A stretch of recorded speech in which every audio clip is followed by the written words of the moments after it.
Irmãos queridos, que bênção estarmos na casa de Deus. Que bênção estarmos aqui e ver pessoas no altar recebendo a oração. Que bênção estarmos aqui para poder louvar ao Senhor, agradecer a Deus por tudo que Ele tem feito e ouvirmos agora a Sua palavra. A palavra do Senhor é rica, poderosa, é ela que edifica, é ela que nos limpa, é ela que sara a nossa alma. E Deus me levou essa semana a meditar nesse texto, porque grande é o desejo de Deus salvar, grande é o desejo de Deus procurar os perdidos, grande é o desejo de Deus tratar aqueles que estão precisando de tratamento. E Deus me deu então essa palavra em Lucas 15, versículos 8, 9 e 10. Lucas 15, versículos 8, 9 e 10. Que diz assim: o qual a mulher que tendo 10 dracmas, se perder uma dracma, não acende a candeia e varre a casa e busca com diligência até achar? E achando-a, convoca as amigas e vizinhas, dizendo: alegrai-vos comigo, porque já achei a dracma perdida. Assim vos digo que há alegria diante dos anjos de Deus por um pecador que se arrepende. Amém. Senhor, nós te agradecemos pela tua palavra e agora que vamos explaná-la, pedimos ao Senhor que nos unge para pregar, unge a tua igreja para ouvir e que possamos, Senhor, de uma maneira tão especial, sermos edificados, tratados através da tua palavra, em nome de Jesus. A igreja pode dizer amém e amém. Glória a Jesus.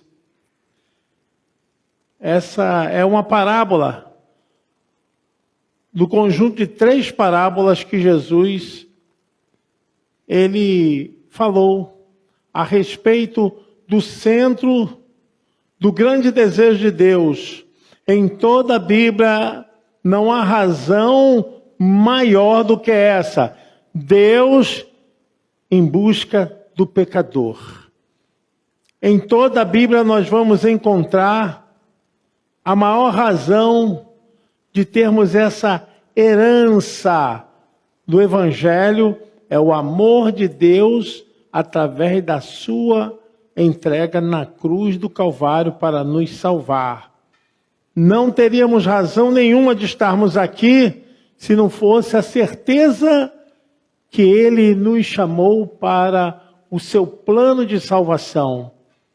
É importante que você saiba muito bem disso. Quando Jesus tratou dessa parábola, ele já havia falado da parábola da ovelha perdida, do filho pródigo e agora da dracma perdida.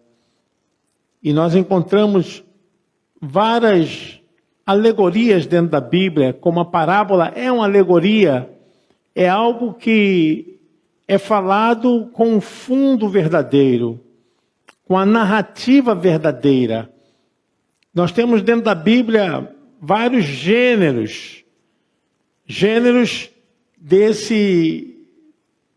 termos uma visão literária. Nós temos o gênero literário da narrativa, que é a parábola, que é a mensagem. Tem o gênero apocalipse, tem o profético, tem o poético. Temos vários gêneros dentro da Bíblia que relata eventos, momentos importantes. Tem o drama, que também é um gênero dentro da Bíblia que a gente pode encontrar. O gênero legislativo também. O gênero das epístolas, epistolar. Nós temos vários gêneros dentro da Bíblia. Mas assim, particularmente, irmãos, eu fico assim muito impressionado com a explicitação do desejo de Deus que o homem veja como ele quer salvar. Quando nós falamos dos evangelhos, é um gênero de narrativas que fala a respeito de mensagens, que fala a respeito de parábola, e Deus tem um tremendo cuidado para não deixar que ninguém fuja do seu propósito, da sua vontade, do seu querer. A salvação é a vontade de Deus para toda a humanidade. João, Evangelho 3,16, ele revela a maior declaração de toda a Bíblia. Porque Deus amou o mundo de tal maneira que deu o seu Filho unigênito, para que todo aquele que nele crê não pereça, mas tenha. Você pode dar uma salva de palmas ao Senhor? É desejo de Deus que todos se salvem. Não há ninguém que, por mais lambrecado pelo pecado, mais corrupto que seja, esteja debaixo de um tacão do inferno, que esteja sofrendo agora toda a força hostil de Satanás. Não há ninguém na face da terra que Deus não deseja salvar. Nós estamos aqui e não devemos achar que somos privilegiados pelo fato de sermos salvos. Mas aqueles que estão do outro lado dessa vida, sem essa graça, também estão selados pelo amor de Deus. É desejo de Deus salvá-los. É desejo de Deus trazê-los ao arrependimento. Eu quero dizer que Deus ama tanto a cada um de nós, quantas pessoas que não estão aqui, que estão debaixo de um tacão tremendo de pecado. Esse texto nos fala sobre o poder da salvação. Fala que Deus é capaz de ir atrás de todas as pessoas. Nós temos aqui um texto que fala muito claramente como Deus tem o desejo de alcançar as vidas. Às vezes eu encontro pessoas que se sentem incapazes. Não sou digno de chegar na igreja, não sou digno de ser aceito pelos irmãos. Pessoas que um dia estiveram nesse altar, estiveram louvando, pregando, e hoje estão distantes, estão vazias. São pessoas que estão vivendo uma vida de pecado, mas o amor de Deus ainda é derramado por meio do nosso Senhor e Salvador Jesus Cristo, que Ele quer que todos se salvem. Amém, irmãos? Ele quer salvar a todos. Nosso tempo aqui é justamente nos deliciarmos na nossa salvação. O fruto da salvação é a própria salvação. Como o fruto da mangueira é da manga. Então, o fruto da salvação é produzir a salvação. E Jesus estava aqui falando com uma ação contrária a tudo que ele estava fazendo. Ele estava falando para uma pessoa que se achava muito poderosa, que eram os publicanos. Os publicanos se achavam poderosos, porque eles eram trabalhadores do Império Romano, eram aqueles que cobravam impostos. Mesmo assim, também sentiam odiados, porque trabalhavam para Roma e assim forçavam o povo de Deus a pagar imposto, porque o Império Romano dominou toda a Judéia. E ali eles eram obrigados a pagar imposto a Roma. E aqui Jesus está falando justamente para esse grupo de gente. O texto fala em João 15:1 que ele falava para os publicanos e pecadores. Ele não tinha limite para pregar, para fazer conhecido o nome daquele que é poderoso. E aí ele contou essas 3 parábolas. Lucas 15 fala a respeito disso. E quando ele fala da parábola da dracma perdida, ele está indo profundamente naquilo que tocava tanto os publicanos e pecadores, porque, apesar de tudo, eram rejeitados. Os pecadores porque não tinham acesso à casa de Deus. Os publicanos porque eram rejeitados por causa do ofício dos seus trabalhos. E, de alguma maneira, os escribas e fariseus detestavam os publicanos. E principalmente os pobres, que eram, de uma certa forma, esmerilhados para poder pagar os impostos. E Jesus, então, fala a respeito da mulher que tinha 10 dracmas. E que essa mulher sentiu falta de uma dracma. Ela perdeu uma dracma. E ela não se conteve até procurar, até se esforçar, até empregar força física, arrumar a casa.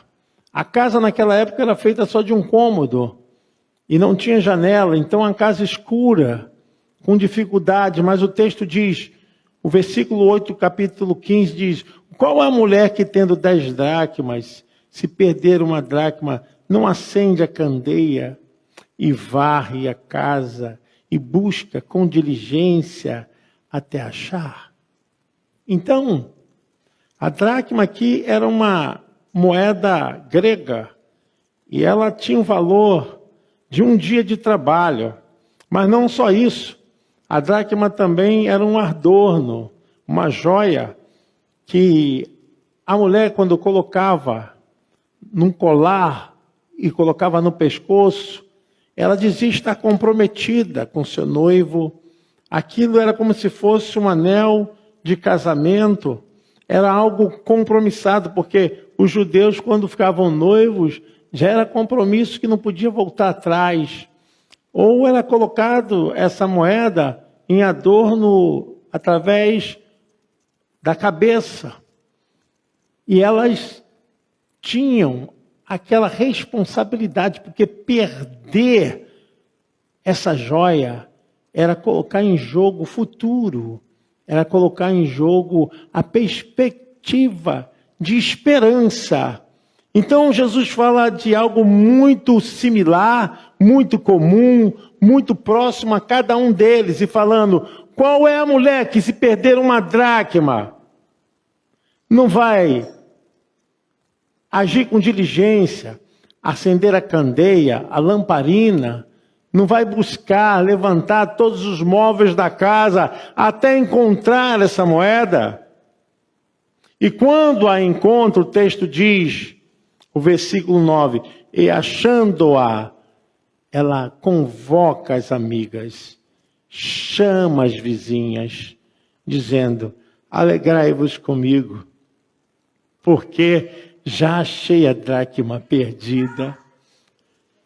E nós sabemos muito bem que esse texto aqui, Jesus está auferindo em relação ao seu amor às almas perdidas. Todos nós, um dia éramos essa dracma perdida. Todos nós, um dia, fomos encontrados pelo Senhor. Levados por muitos motivos para vivermos uma vida distante de Deus. Muitas pessoas não entendem isso, que ainda distante de Deus, ainda não fazendo a vontade de Deus, Deus nunca deixou de amá-las.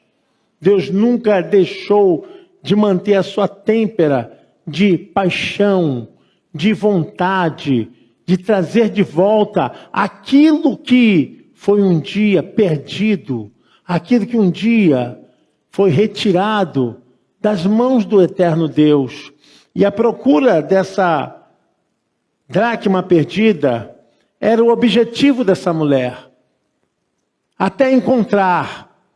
Deus não descansa até encontrar o que foi perdido. Amém, irmãos?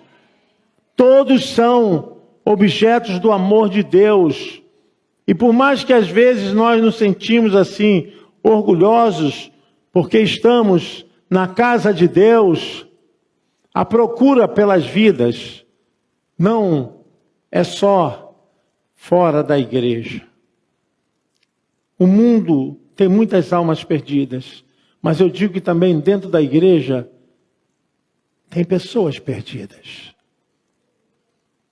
O que nós temos que ver aqui no texto, que essa mulher perdeu essa dracma dentro de casa. E quando a gente vai perdendo, se a gente não ligar, sucessões de perdas vão também acontecendo. Uma perda aqui, outra perda ali. Necessariamente, aqui é a dracma, mas não seja literalmente a dracma. Mas a gente vai perdendo a honra, a diligência, vai perdendo a unidade. Muitas coisas vão se perdendo dentro de casa. Muitas coisas vão perecendo dentro de casa. E a mesma situação, muitas pessoas perdem a fé dentro de casa. Não são mais espirituais.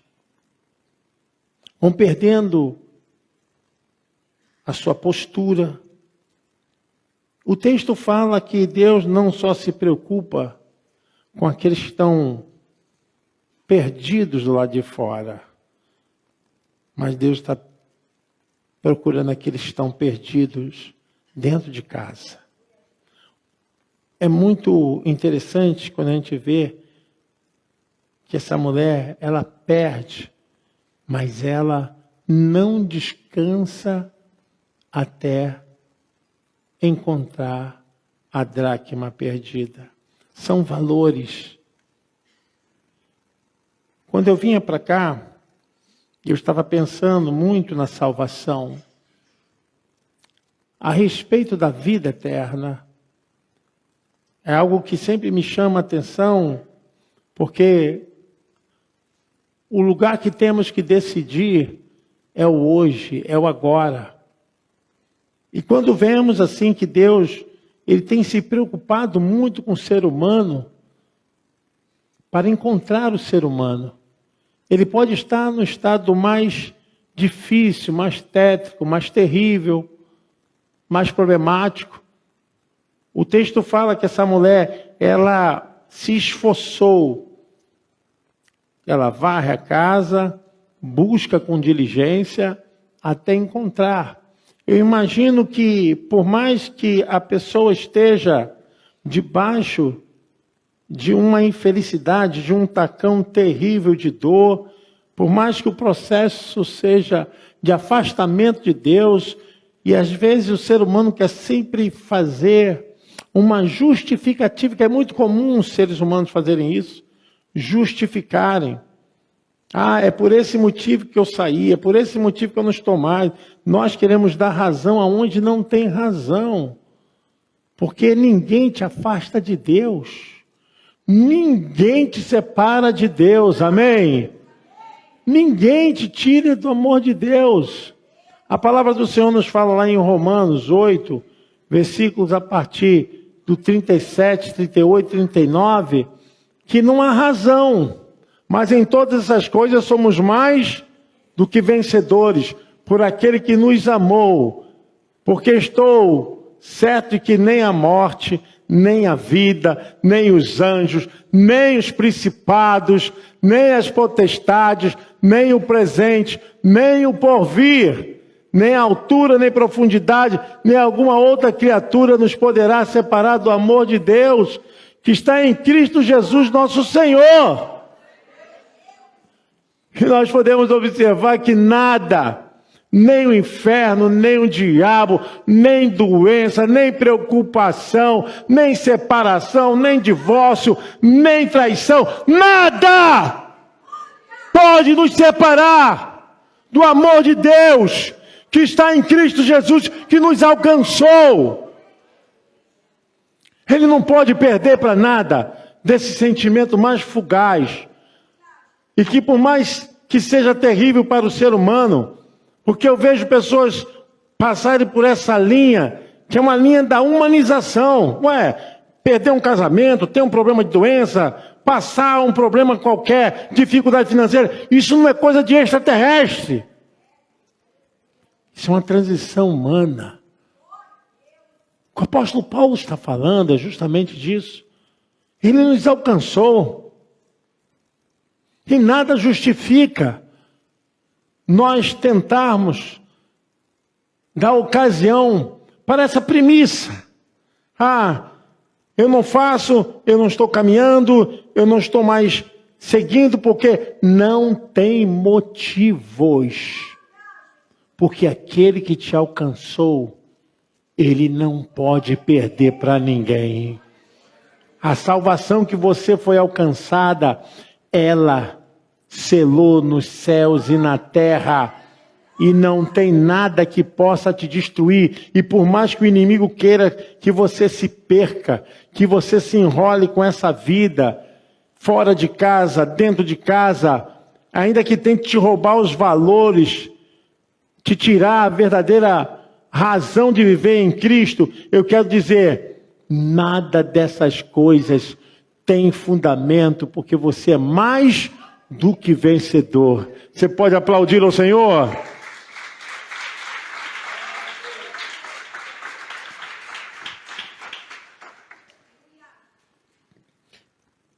Nós não podemos tratar ninguém como pobrezinhos. São dejetos. Não servem para nada. A Bíblia diz que Jesus se tornou humano. Se tornou um de nós. Para salvar o homem. Para salvar. Para buscar aquilo que havia se perdido. Essa mulher nos traz a imagem da preocupação e do desejo de Deus, que não vai abrir mão até encontrar aquilo que se perdeu. Eu estou falando de tudo.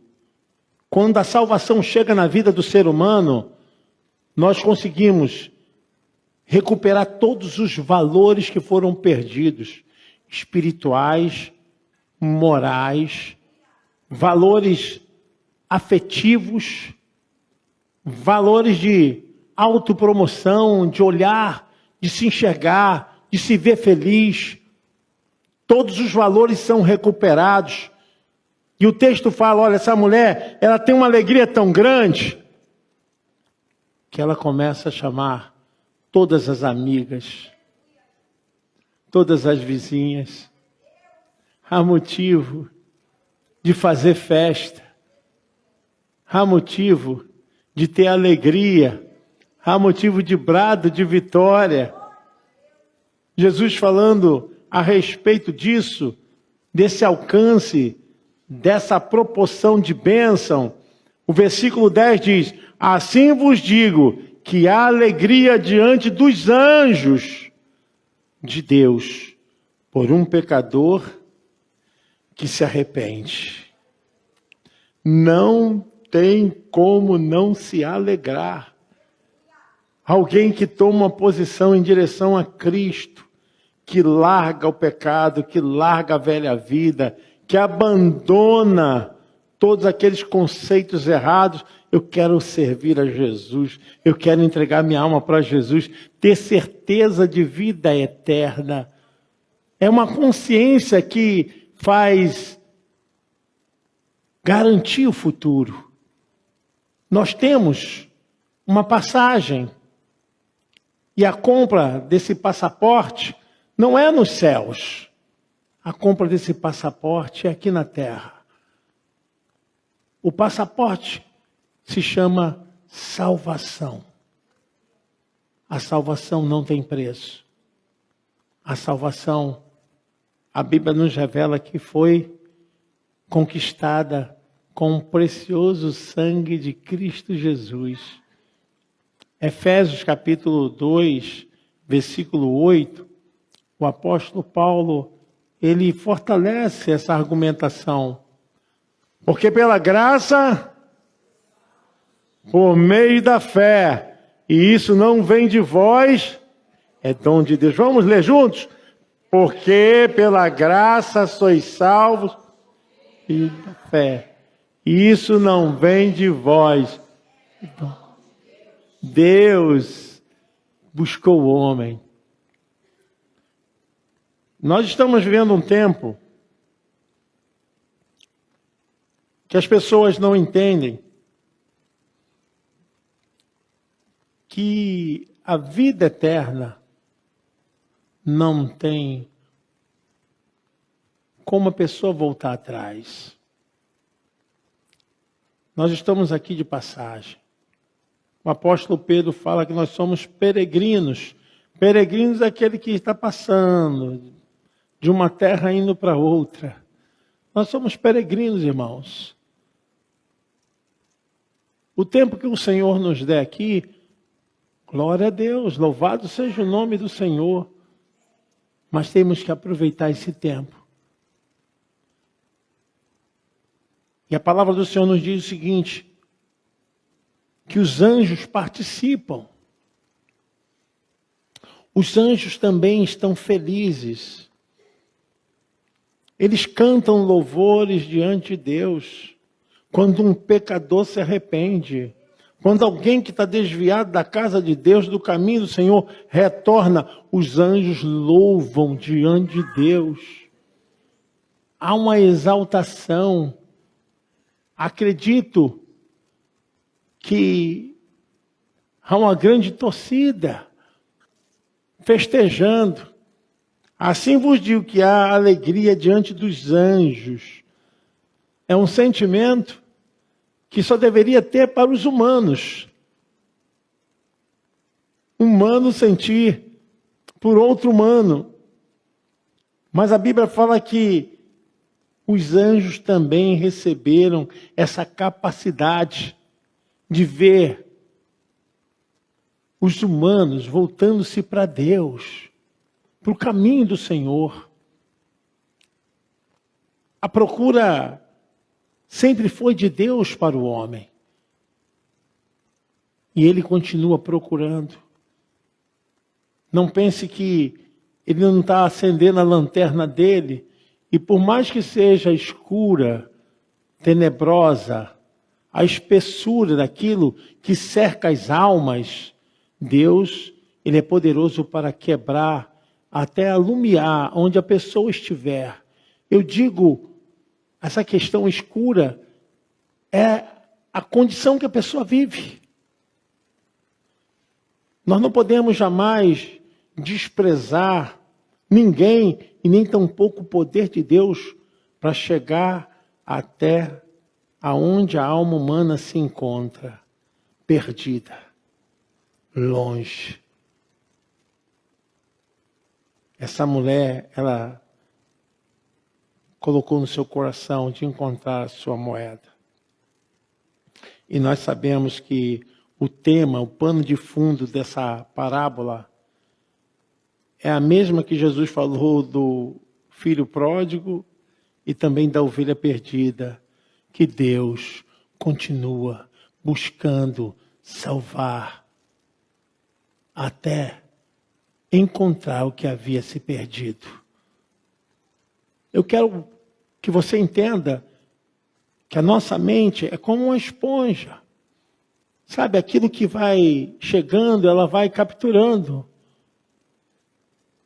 Eu sei que muitas coisas nós só vamos resolver através do arrependimento, através da entrega, da submissão, porque razão nenhuma Deus tem de nos amar e nos perdoar como Ele faz. Mas eu quero que você entenda isso, pastor. Como eu posso alcançar isso? Quando houver uma verdadeira e genuína decisão na sua alma. Quando você realmente se colocar diante de Deus e dizer, Senhor, eu quero realmente viver para Ti. Eu quero entregar minha alma a Ti. Saber que o Senhor vai ser, a partir de hoje, o meu dono. Eu estava perdido. Eu estava completamente perdido, mas agora o Senhor me encontrou. O texto é muito claro, o versículo 10 diz assim: assim vos digo que há alegria diante dos anjos de Deus por um pecador que se arrepende. Fundo de pano da parábola. Deus quer encontrar vidas arrependidas. O arrependimento é o passo inicial que nos aproxima de Deus. O arrependimento produz mudança de pensamentos, de comportamento. O arrependimento é a porta de entrada para a salvação. Sem arrependimento não há salvação. O arrependimento é a forma como o ser humano ele se achega a Deus, dizendo: Senhor, eu preciso de Ti. Sem o Senhor na minha vida, eu não sou nada. O que acontece? 3 atos simultâneos acontecem através do arrependimento. 3 atos. Justificação. Quando nós nos arrependermos de todo o coração, verdadeiramente, com a alma despojada diante de Deus, o Senhor diz: eu te perdoo. O que é a justificação? É quando você recebe o perdão de Deus. Você é justificado.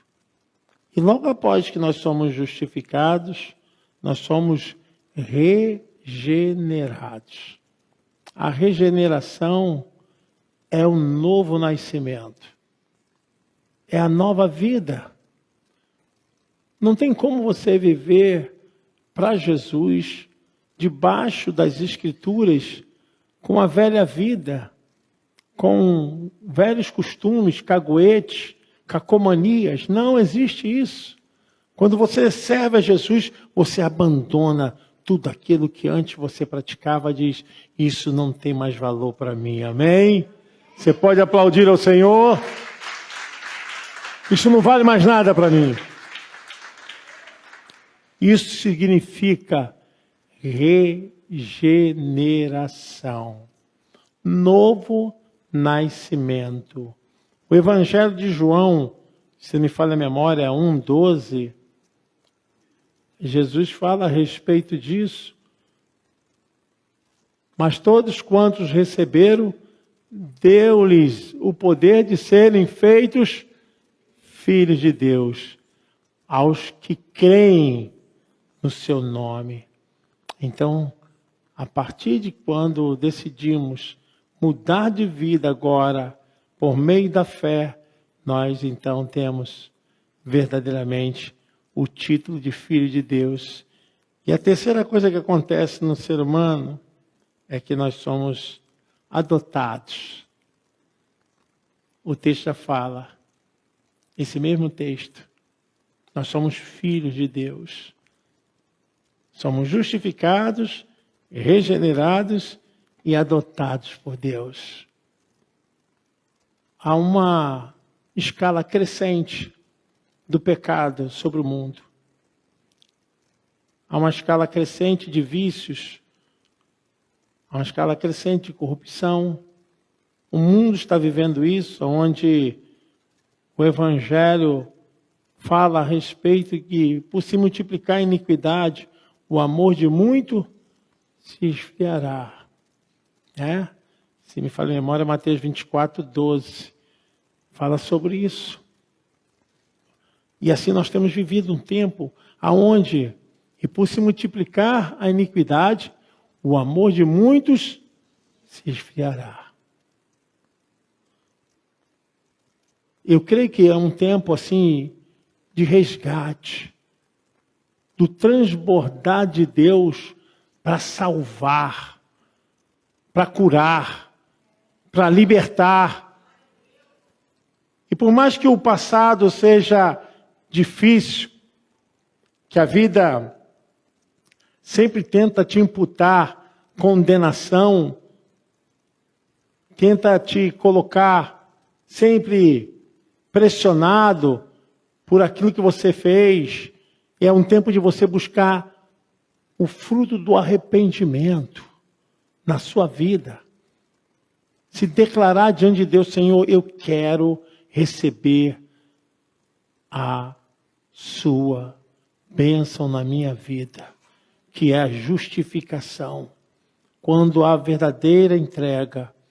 Há um texto que o salmista, ele procura de todas as maneiras tentar se livrar sobre o peso da culpa.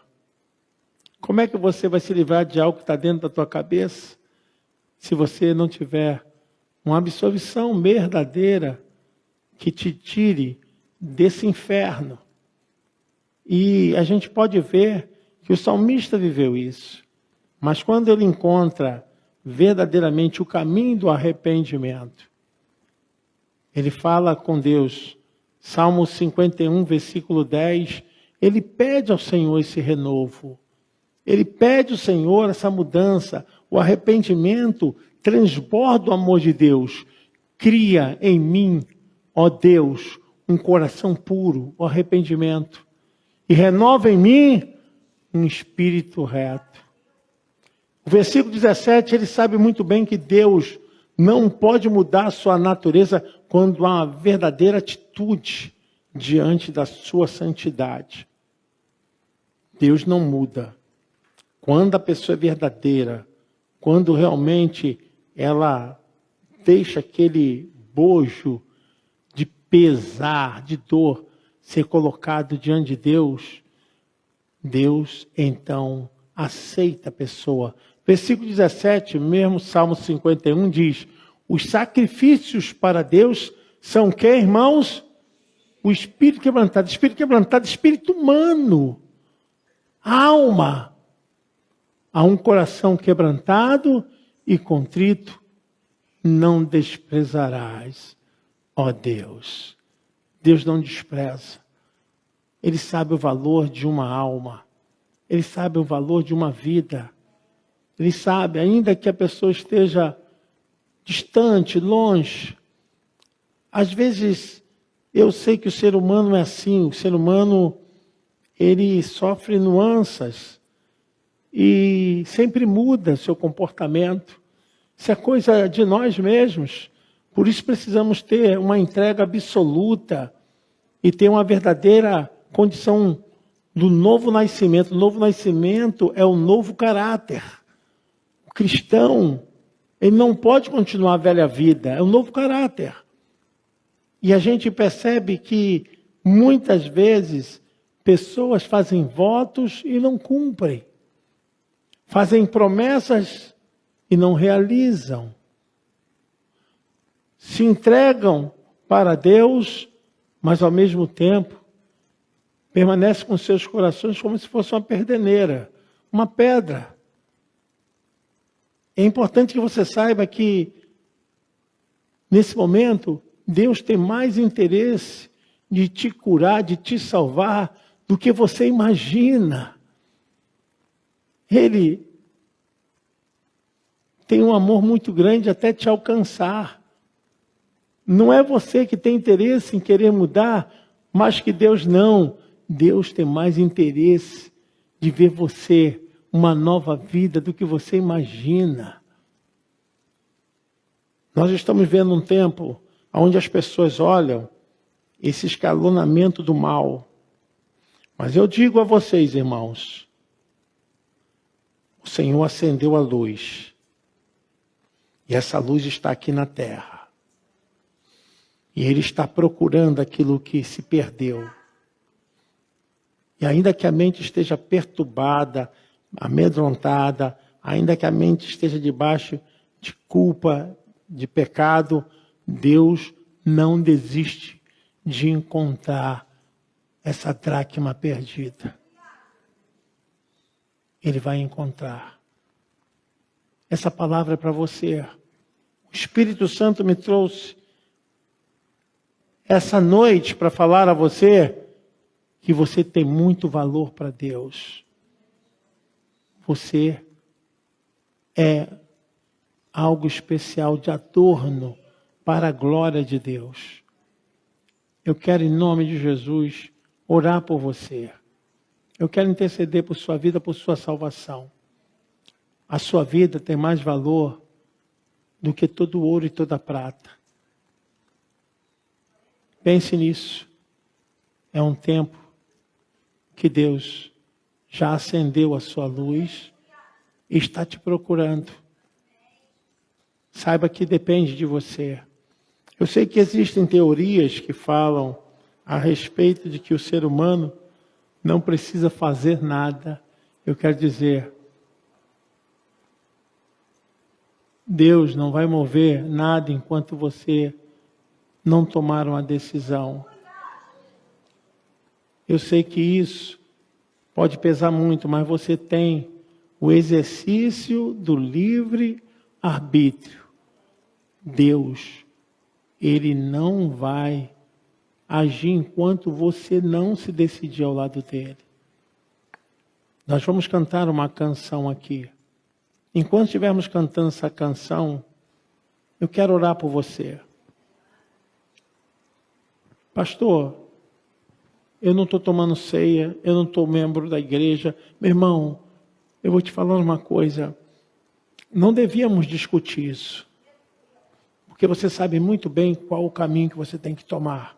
Mas eu vou falar para você, é tempo de se consertar. Não que eu seja melhor que você, porque eu também estou tão carente quanto você. Mas eu quero dizer, se acerte. É um tempo da gente se acertar com Deus. Em nome de Jesus. Nós vamos cantar essa canção. Enquanto estivermos cantando essa canção, você vai ter o tempo de vir aqui. Nós queremos orar por sua vida. De repente, um parente seu que está desviado, um familiar. Eu quero que você venha buscar por essa pessoa. Se ele não desiste, como nós vamos desistir? Não podemos desistir de ninguém. Eu gostaria, em nome de Jesus, que você ficasse de pé, enquanto nós cantamos essa canção. E se você sentir no seu coração de vir aqui no altar, fala assim, pastor, eu quero voltar, eu quero ser membro da igreja, eu quero fazer parte da Santa Ceia, eu quero fazer parte como obreiro, como obreira dessa casa. Você tem esse tempo aí, meu irmão, de se consagrar. Pode vir aqui no altar.